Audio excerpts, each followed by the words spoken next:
Chris Nardi, the National Post. The first question, Minister Miller. So you mentioned that I'm assuming from the fact that you talked about the information sharing that deal is now kicked in, that the diplomatic ties, the diplomatic cables have been exchanged. Why did you sign that deal very secretly in July when no one knew about it? No immigration lawyer, no one. Why do it back in July? Why not say anything? And what's the need to add millions of permanent residents to this deal to automatically share their information with the U.S.? Yeah, look, nothing secret about it. I signed it at the U.S. Embassy with Ambassador Cohen in July. We agreed that we had to table this in front. It's been tabled in Parliament, I think, since the fall, if I recall correctly, so available.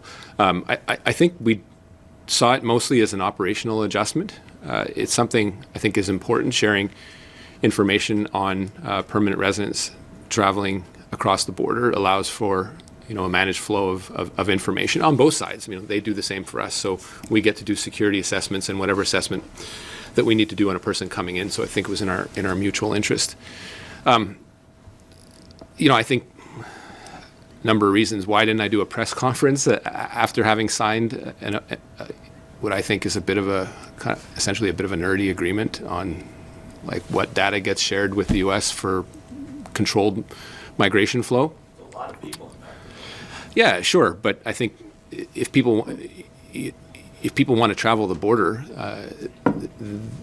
the welcoming country needs to have the expectation that they can get a sense of whether that person is traveling the border for the reasons that they're doing that. And we thought it was rational in our own interest with respect to Americans, which come in a significant flow, to get information on their permanent residents and vice versa.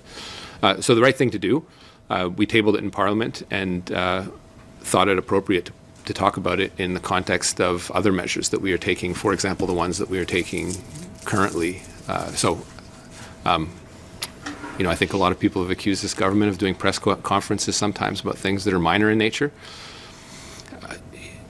I think it's important when we talk about messaging and communicating to the public that we pick our moments and that we're judicious in the material things that we think are important to the Canadian public.